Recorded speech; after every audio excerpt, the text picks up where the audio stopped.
किसी विद्वान ने बहुत सुंदर ही कहा था,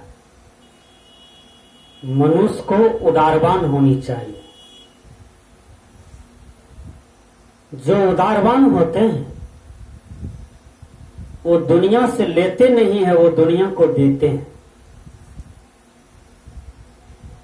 यदि वह दुनिया से लेते हैं तो वह क्या लेते हैं? उदारवान व्यक्ति का एक खास दिव्य गुण होता है। सीमित भोजन लेते हैं, सीमित कपड़ा लेते हैं और सीमित घर का सहारा लेते हैं। राष्ट्र के काम में, विश्व के कल्याण में, समाज के कल्याण में अपनी उदारता प्रकट करते हैं। यदि उदारवान व्यक्ति को देखा जाए तो बहुतों का नाम आता है। चलिए, वैज्ञानिक के क्षेत्र में न्यूटन यह संसार को कुछ दिए हैं, प्लेटो भी संसार को कुछ दिए हैं, कैक्सटन भी बहुत संसार को कुछ दिए हैं, जेम्स वाट भी यह दुनिया को कुछ दिए हैं। चलिए, आप संत महापुरुषों के पीछे स्वामी रामानंद, सदगुरु कबीर, भगवान बुद्ध, भगवान महावीर, ईसा, मोहम्मद, कृष्ण, राम, संत तुलसी, संत दादू साहब, ये सब भी उदारवान ही थे। दुनिया को कुछ दिए हैं और दुनिया से कुछ लिए नहीं है, दुनिया को दिए हैं। तो देना सीखें। जो देते हैं वही उदारवान है। जो लेते हैं केवल लेते ही हैं, देते कभी नहीं है। वह मरने के बाद वह मिट जाते हैं, उसका नाम भी दुनिया में नहीं रहता है। दुनिया में उनका ही नाम अमर होता है। जो उदारवान है उसी का नाम अमर होता है। उदारवान व्यक्ति जो होता है वह कंजूस नहीं होता है। जो कंजूस होते हैं उसका बहुत दुर्गति होता है। आप देखे होंगे समाज में बहुत लोग कंजूस हैं, जो कभी भी अपने जीवन में भला का काम नहीं किया है, अच्छा काम नहीं किया है, न परिवार के लिए अच्छा किया है, न तो कर कुटुंब के लिए अच्छा किया है, न तो समाज के लिए, राष्ट्र के लिए, विश्व के लिए कभी अच्छा काम किया है। अच्छा काम का मतलब क्या होता है?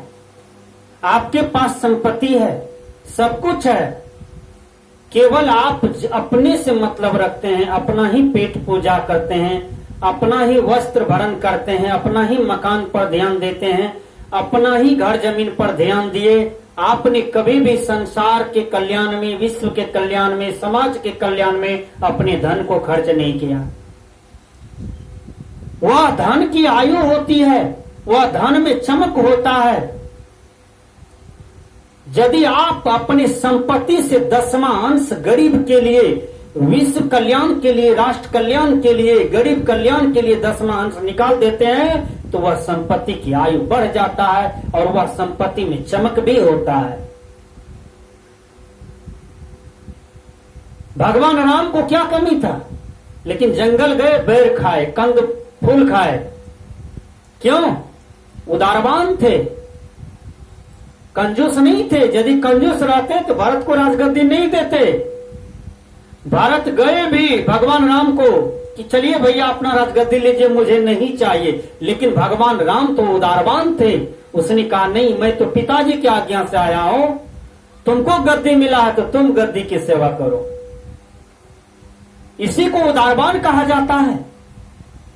राजा हरिश्चंद्र को देखिए क्या कमी था, स्वप्न में ही दान किए गुरुदेव को और दान कर दिए।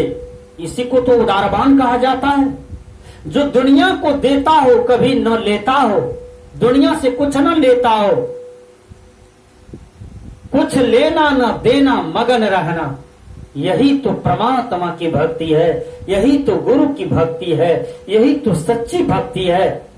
जो इतना हृदय उदार से भक्ति करते हैं उसी की भक्ति तो सफल हो रहा है, उसी का भक्ति तो सफल हो गया। मां सबड़ी को देखिए, जंगल में रहती है और जंगल में रहती है लेकिन कंद फूल खा करके रहती है, भक्ति मार्ग में उतरी हुई है, भक्ति मार्ग में पागल बनी हुई है। और एक दिन उसे परमात्मा का दर्शन हो गया, सदगुरु का दर्शन हो गया। आज वही सबड़ी धन धन है इस पृथ्वी तल पर। मां मीरा के जीवन में भी देखिए, पायो जी मैंने नाम रतन धन पायो। मीरा कितना उदारता दिखाती है दुनिया के बीच में। मीरा को संपत्ति का भी कमी नहीं, लेकिन सबका त्याग करके और भक्ति में विह्वल हो गई, भक्ति मार्ग में उतर गए। इसी को तो उदारता कहते हैं। जो दुनिया को देता हो और दुनिया से कुछ लेता नहीं हो, यही तो उदारवान व्यक्ति का पहचान है। आपने समाज में कई तरह के कंजूस देखा होगा। एक एक आदमी का चावल भी सड़ जाता है ड्रम में, लेकिन एक गरीब को 1 किलो तक दान नहीं कर पाते हैं। एक गरीब निर्धन आते हैं युधिष्ठिर महाराज के पास। युधिष्ठिर महाराज से कहा कि बाबा युधिष्ठिर महाराज, हमको 5 दिन का भोजन आप दे दीजिए, क्योंकि अभी काम धंधा मंदा है, कुछ पैसा हाथ में नहीं है। युधिष्ठिर महाराज ने कहा ठीक है, जाओ कल आना, आज नहीं दे पाएंगे। यह बात को भीम सुन रहा था बगल से। भीम को क्रोध हो गया, गुस्सा हो गया कि गरीब आदमी 5 दिन का भोजन मांगा, मेरे भैया राजा है, उसको तो देना चाहिए, लेकिन कहा कल आना। इसका मतलब है कि भैया जो है वह 24 घंटा समय जो है खरीद लिया है प्रकृति से। 24 घंटा समय पर यह विजय प्राप्त कर लिया है। किसने देखा कल क्या होगा? क्या कल का पता है युधिष्ठिर महाराज को? पल का पता है, घंटों की पता है, घंटा के अंदर में क्या होने वाला है, क्या होगा हमारे जीवन के साथ, क्या होगा इस राजघराने में। भीमसेन को बहुत क्रोध आया कि भैया गलत काम किया है। भीमसेन गए, घंटा को पीटने लगे, जोर जोर की आवाज घंटा में होने लगी। सभी कोई दौड़ करके भीम के पास गए, कहा ऐसा क्यों कर रहे हैं, खूब जोर से आवाज हो रहा है घंटा में, बंद कीजिए। कहा मुझे खुशी है कि मेरा भैया 24 घंटा समय को खरीद लिया है, उसके हाथ में है 24 घंटा समय। 24 घंटा समय मेरे भैया को कुछ नहीं हो सकता है, न मेरे राजगद्दी में कुछ हो सकता है। युधिष्ठिर महाराज आश्चर्य में पड़ गए कि भीमसेन बोलो, तुम खोल करके क्या बोलना चाहते हो।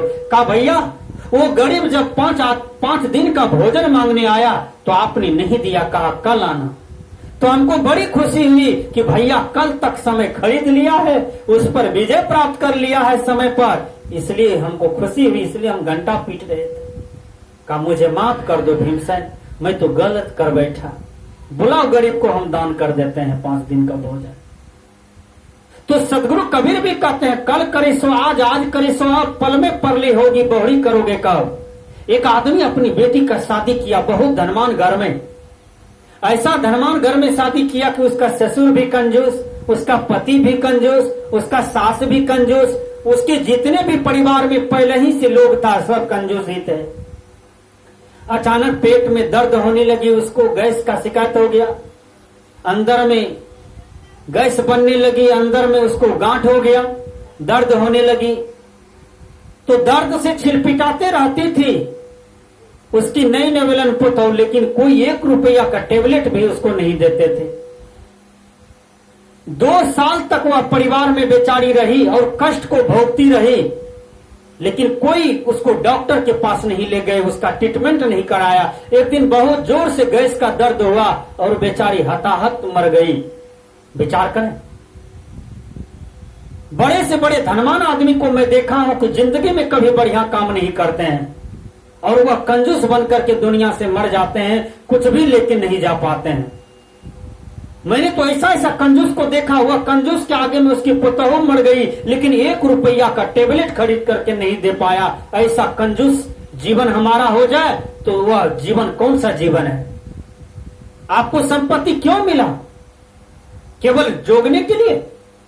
कहा जाता है धन की 3 गति होती है, दान, भोग, विनाश। जो दान नहीं करते हैं, जो भोग नहीं करते हैं, उसकी तीसरी गति हो जाती है विनाश।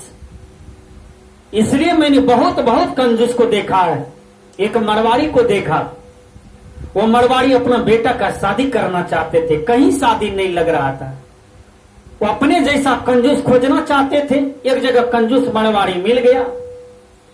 उसके यहां जब ये देखने गए उसके लड़का को, तो उसका लड़का प्लेट में एक सुपारी लाया, सामने बैठ गया कुर्सी पर। मेहमान लोगों ने पूछा क्या नाम है, बताया। कहा पिताजी का क्या नाम है, बताया। कहा दादा का क्या नाम है, लड़का बताया। प्लेट में जो सुपारी था वह सुपारी एक मरवाड़ी लिया, जो मेहमान सब बैठे हुए थे सब लिया। लड़का का बाप ने कहा यह सुपारी को कोई खाइएगा नहीं, इसको केवल चोभिए, सब आदमी चोभिए एक एक बार करके, पुनः रुमाल से पोंछ के रख दीजिए। कहा क्यों, खा लेंगे तो? कहा खा लेंगे तो सट जाएगा ना। यह सुपारी को हम लोग 7 पीढ़ी से चोभते आ रहे हैं, अभी तक सटने नहीं दिए हैं। लड़की पात्र के मरवाड़ी ने कहा वाह, ऐसा ही कंजूस हम भी खोज रहे थे। ये लोग भी उसकी लड़की देखने गए तो लड़की सामने आई, तो एक क्या कहते हैं प्लेट में लौंग का दाना लाया, लौंग का दाना लाती है।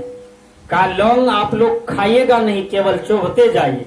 हम लोग 14 पीढ़ी से इस लौंग को चोभते आ रहे हैं, अभी तक नहीं सटाए हैं।